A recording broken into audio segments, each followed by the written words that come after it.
Divine mercy is tireless.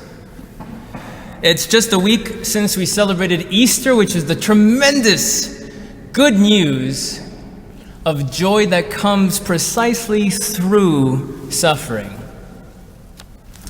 And there's just so much I'd love to say about divine mercy. So today the church has called the first Sunday after Easter Divine Mercy Sunday, which has a lot to do with the apparitions right before World War II that were given to Saint Faustina, a little Polish nun, who was the one who inspired this painting of the Divine Mercy. Jesus opening up his heart, from which come forth rays of light.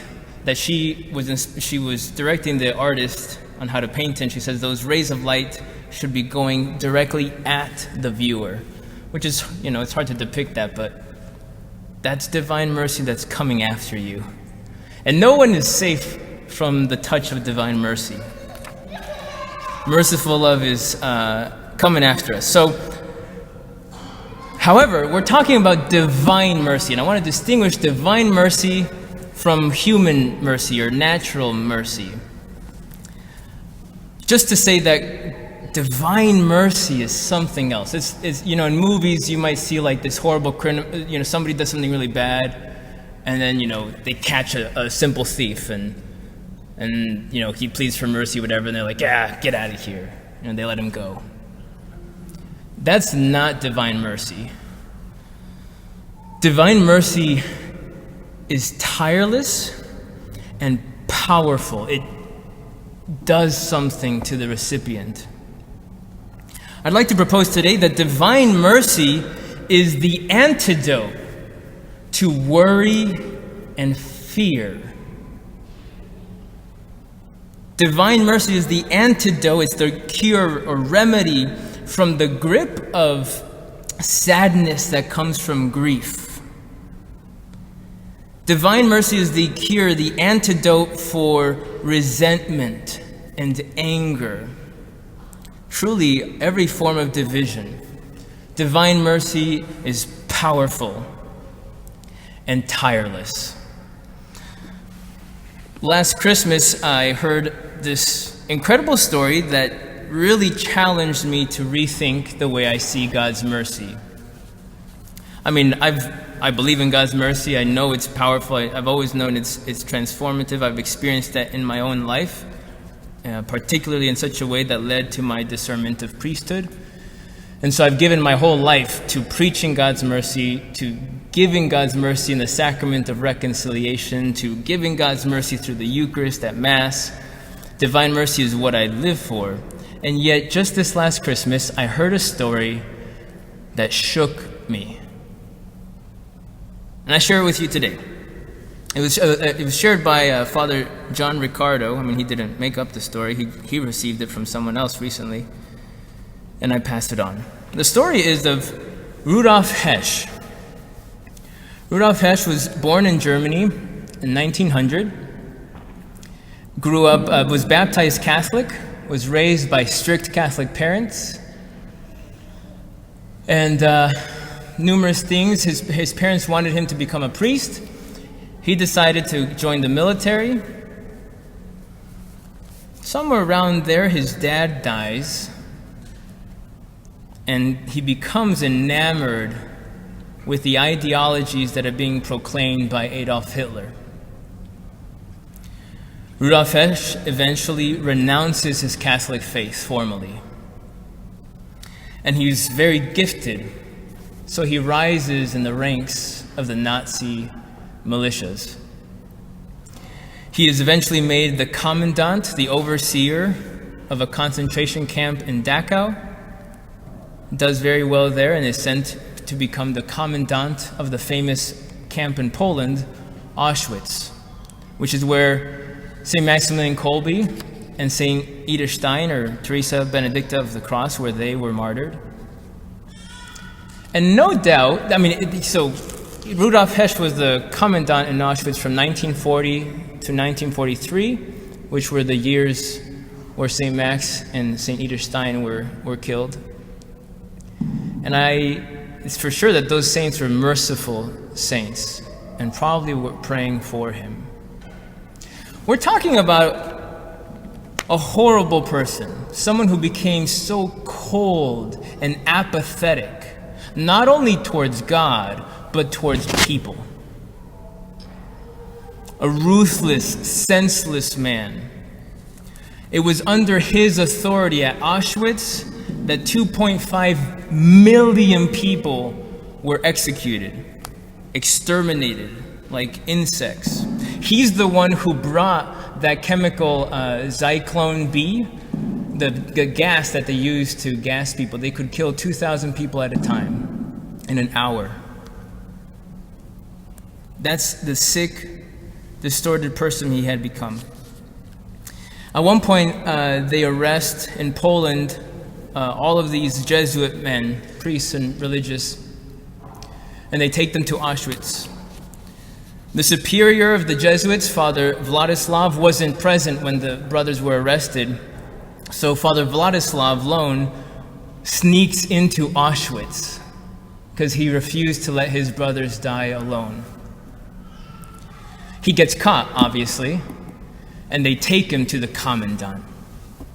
And Rudolf Hess is so shocked by Father Vladislav's courage and his desire to die with his brothers that he shows him some kind of human mercy. He lets him go. Whereas he had killed many other people for much smaller crimes or whatever, and he definitely would have arrested him, like if he had been there with the rest of them. But for whatever reason, he lets Father Vladislav go free. World War II comes to an end. Eventually, Rudolf Hess is found and arrested. They take him to Nuremberg for the trials. He is accused of crimes against humanity. And I don't know if you remember this, but when all these Nazi commanders were, set in the Nuremberg trials, they were accused of or charged with crimes against humanity. They were sent to the countries where they had killed the most. So Rudolf Hess is sent to a prison in Poland to be tried by the people of Poland, where he killed people by the hundreds of thousands. Rudolf Hess, as he's on the train going to Poland, he knows he's going to be killed. He knows he's going to be sentenced to death. But he wasn't afraid of dying. He was afraid of the torture that the prisoners in Poland were going to put him through, the Polish guards and prisoners who had family and friends killed in Auschwitz. But not long after his time in prison, Rudolf Hess wrote this in his memoirs, which he was given permission to write shortly before his execution. He writes this about the Polish prisons. Rudolf Hess says, "In Polish prisons, I experienced for the first time what human kindness is. Despite all that has happened, I have experienced humane treatment, which I could never have expected, and which has deeply shamed me." There was no reason that prisoners and guards in Poland should show him any kindness, let alone mercy. They probably didn't feel very good about him, and rightly so.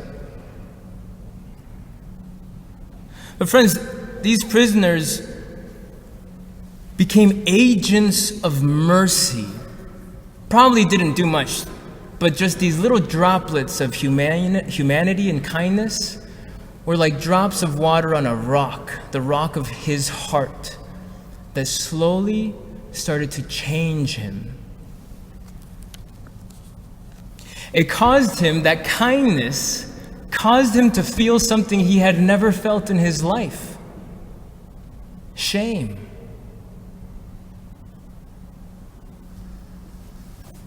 Later on, he writes this. Rudolf Hess says, experiencing this change of whole mindset of starting to see out of the ideology of the Nazis, he wrote this: May the facts which are coming out about the horrible crimes against humanity make the repetition of such cruel acts impossible for all time. He repents of the flawed ideology, and he wrote, he finally becomes aware, I have inflicted terrible wounds on humanity. I have caused unspeakable suffering. For the Polish people in particular, I am to pay for this with my life. May the Lord God forgive one day what I have done. He wrote later to his wife that after being so far, he had finally found God. On Good Friday, April 4th, 1947, he hears church bells ringing. He's just 10 days away from his execution. And he finally yearns for reconciliation with God and his church. Hesch asks for a Catholic priest to hear his confession. The authorities find a hard time finding a priest who speaks German in Poland. Granted, this is 1947. The wounds of World War II and the atrocities of Auschwitz are still very fresh. So they probably weren't trying very hard. But Rudolf Hess remembers the name of that German Jesuit who he let go. Father Vladislav Lohn, he writes down on a piece of paper, find this man. So they look him up.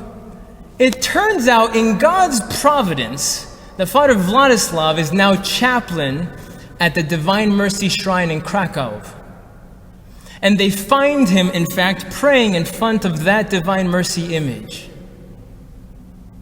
And he agrees to come and hear Rudolf Hesch's confession.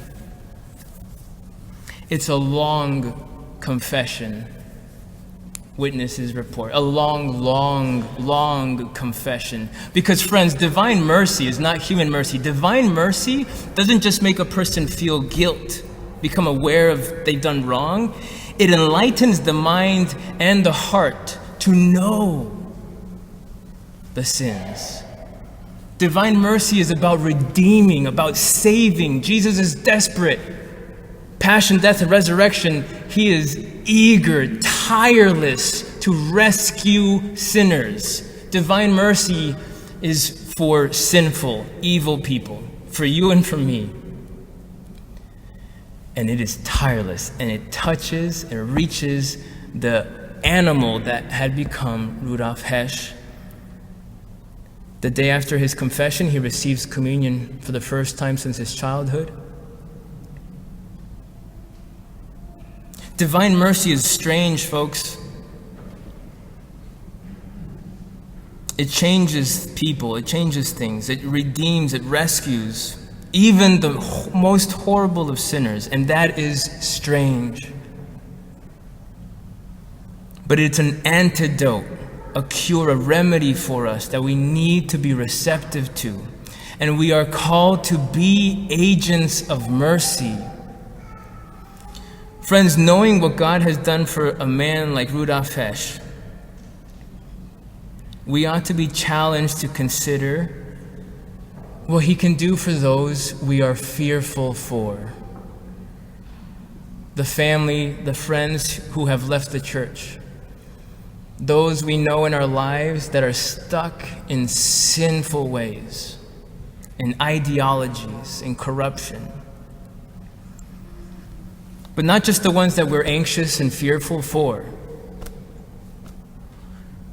Think of those you can't stand, the people that irk you in a painful, infuriating way, whether they're in your family, they're your boss, your coworkers, people in the church, needless to say, people in the government. Divine mercy wishes tirelessly to rescue you from that oppression of resentment and anger. because you are being called today to become agents of mercy. You might not get to see the conversions. Just like those prisoners in Poland, they may not have been able to realize the impact that their tiny acts of kindness did to the cold heart of Rudolf Hess. Jesus told St. Faustina in Poland, mysteriously, think about this. The Divine Mercy message is given to St. Faustina right at the eve of World War II. The prison that in Poland that Rudolf Hess was sent to was in Wadowice, which is the birthplace of St. John Paul II, the Pope of Mercy. Folks, don't you see?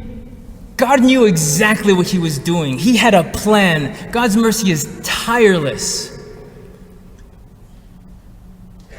Just like he had a plan on Good Friday, he knew exactly what he was doing. We must not be afraid. How often does Jesus command, do not be afraid? And divine mercy is that antidote we need to fear. It's the antidote to our resentment and anger. Jesus said this to St. Faustina, I created the heavens for you. I came down from heaven for you. For you, I allowed myself to be nailed to the cross. I died for you. The Catechism says God didn't just die, Jesus didn't die just for all. He died for each. So think about that. When you hold on to a cross, you say, for me. Everything from the beginning of creation was for me.